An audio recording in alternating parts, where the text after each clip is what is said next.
이번 영상은 5월 11일경에 한번 업로드를 했던 하남 미사강변의 거대한 지산입니다. 자, 구독자분께서 최근에 이메일을 하나 보내셨는데요.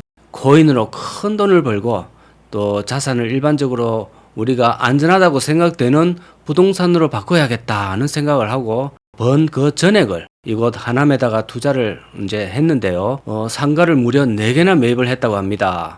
근데 지금은 그 모든 게 경매에 넘어가기 직전이고 또 파산 신청까지 해놓은 상태랍니다. 자신의 사연을 저 이 강발인 목소리로 한번 들어보고 싶다 하셔서 이렇게 과거에 올렸던 영상에다가 첨부해서 재방송을 한번 하겠습니다. 이것이 또 실제 사례다 보니까 정말로 세상에는 이곳과 관련된 피해자들이 많다고는 그런 생생한 증거를 여러분께 보여드리면서 또 이 부동산 투자에 대한 경종을 좀 울리고 싶습니다. 자, 땅에 걸려서 넘어진 자, 땅을 짚고 다시 일어나야 됩니다. 자, 힘을 내시기 바랍니다. 자, 이메일을 옆에 첨부했으니 한번 읽어보시고 시청해 주시면 감사하겠습니다. 여러분 안녕하십니까? 오늘도 강호발 지식산업센터 3탄 들고 왔습니다.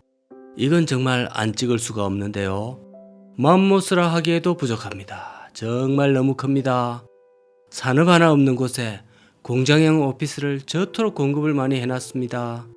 과연 얼마나 입주해 있을지 강발과 함께 가보입시다. 엄청납니다. 미사강변에만 거대한 지산 빌딩이 5개가 나래비로 우뚝 서 있습니다. 오늘 보여드릴 지산은 스카이폴리스라는 건물이고요. 호실수가 오피스, 상가 다 포함해서 1964개의 호실을 가지고 있는 압도적인 스케일이고요. 연면적에 있어서는 국내에서 2번째로 넓은 건물이라고 합니다. 이게 웃긴 게 여기 분양가가 18평에 2억 3,700만원 정도입니다. 이 정도 가격이면 기초적인 시설이 되어 있을 거라 생각하기 쉽습니다. 저도 처음에 그랬습니다. 화장실이나 싱크대, 그리고 간단한 치수 정도 전혀 그렇지 않습니다.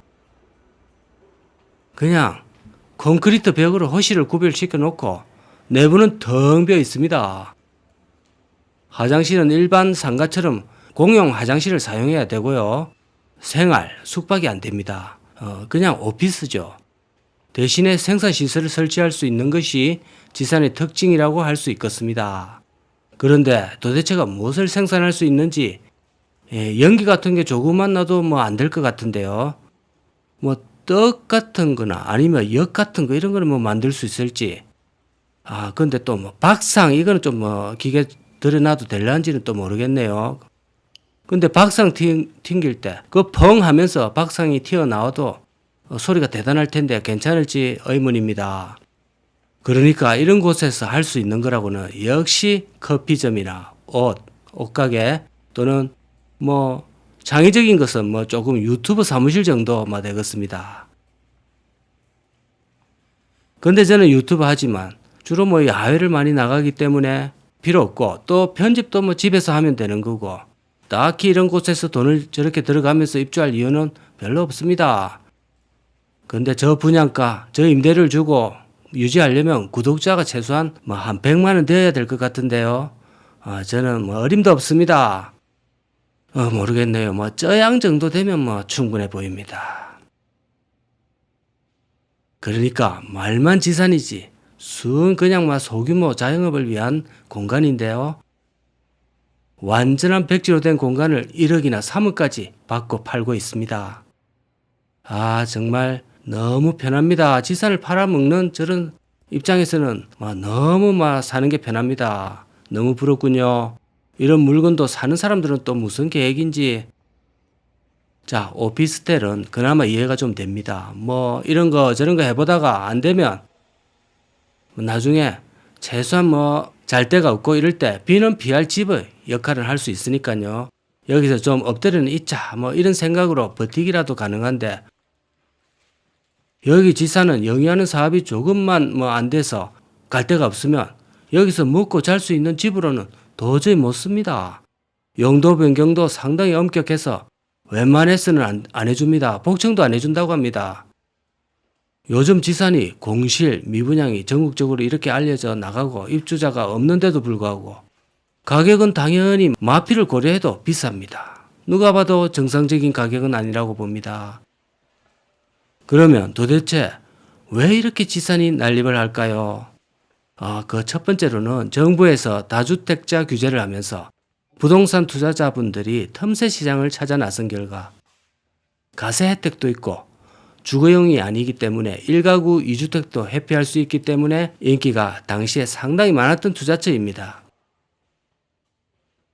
그리고 새로운 개념, 지산이라는 이런 새로운 이런 개념을 가져왔기 때문에 사람들이 또 좀 신선한 어떤 느낌을 받았을 거라 생각을 합니다. 또 두 번째는 그 당시 금리가 낮았다 보니 은행권에서 대출해 줄 때 분양 가격의 80%까지 대출을 해주면서 또 금리는 2, 3%대의 아주 낮은 금리로 대출을 해줬습니다. 즉 저금리에 취해서 부동산 투자를 안 하면 좀 부족한 것처럼 자신감을 가지고 뛰어들었기 때문에 더 그렇게 된 것입니다.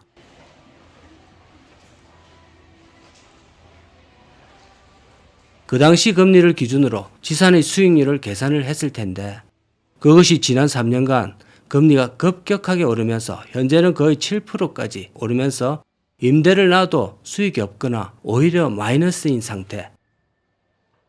매달 자신의 돈으로 오히려 월세를 물어내야 되는 그런 상태인데요. 그마저도 현재는 사실상 임대를 놓지 못하고 있는 상황이 대부분입니다. 보시면 텅텅 그야말로 텅텅 다 비어 있습니다. 저금리로 올려놨다가 금리를 갑자기 올려서 돈을 회수하고 있는 저런 은행 같은 금융회사와 지자체 이런 것을 보면은 건설사들에게 가만히 앉아서 내 돈을 고스란히 빼앗기는 듯한 느낌이 듭니다. 지자체나 정부가 지산을 유난히 좋아한다고 합니다. 왜냐하면 놀고 있는 나대지를 팔아서 개발을 할 수 있기 때문입니다. 나대지를 어떻게든 활용해서 개발을 해야 되는데 일반 산업단지를 개발하게 되면 인근 주민들의 반발도 클 뿐더러 주거지 인근의 산업단지는 규제에도 걸리게 됩니다. 그렇지만 이거는 규제도 피할 수 있고 나대지도 활용하고 또 인근 주민들은 자신들이 사는 인근 환경을 좀 쌈박하고 화려하게 현대식 건물로 들어차게 하는 모습을 보임으로써 반발도 피하고 오히려 더 환영하게 만드는 그런 효과까지 있기 때문에 지자체가 이것을 마다할 이유가 없습니다.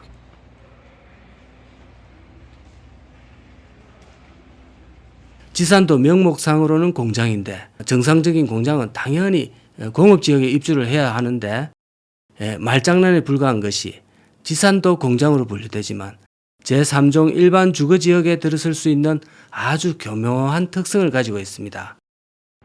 그래서 하남 같은 공장이 1도 없는 한 개 정도는 있겠죠. 서울 근교에 생뚱맞게 이렇게 많이 들어서게 된 겁니다. 하남 여기는 유독 많은데요. 오늘은 시간이 여기까지 허락을 해서 계속해서 저 옆으로 올라선 지산 시리즈들을 틈나는 대로 보여드릴 예정입니다. 여러분이 얼마나 주의 깊게 부동산을 살펴봐야 하는지 심사숙고 해보시기 바랍니다. 지산, 뭔가 혁신을 추구하는 듯한 이름을 가지고 있지만 여러분이 여기 와서 보시면 혁신은 1도 없습니다. 혁신도시에 혁신 없고 지산에 지식산업 없습니다. 전부 기존의 식당, 카페, 옷가게, 전문직 사무실 이 정도로 끝입니다. 뭔가 소규모 창업의 공간 이런 것은 눈 씻고 찾아봐도 안 계십니다. 여기에는 스티브 잡스도 빌 게이츠도 일론 머스크도 아무도 없습니다. 그냥 기존의 자영업만 있고 유리로 둘러쳐진 점포만 줄줄이 텅텅 비어 있습니다. 차라리 기존의 점포라도 좀 많이 채워져 있던가 그런 것도 아닙니다. 여기 미사강변 스카이폴리스 지산은 호실이 1900개인데 이제 어떻게 여기를 다 채워나갈 것인지 그 당시 허가를 내줬던 관계자들과 그것을 기획했던 정부 부처 똑똑하신 분들에게 한번 물어보고 싶네요. 그 당시 도대체 어떤 근거로 이 정도로 많은 지산의 공급이 필요할 거라고 예측했는지 그 당시 정권 관계자들에게 묻고 싶습니다. 네, 오늘도 시청 감사합니다.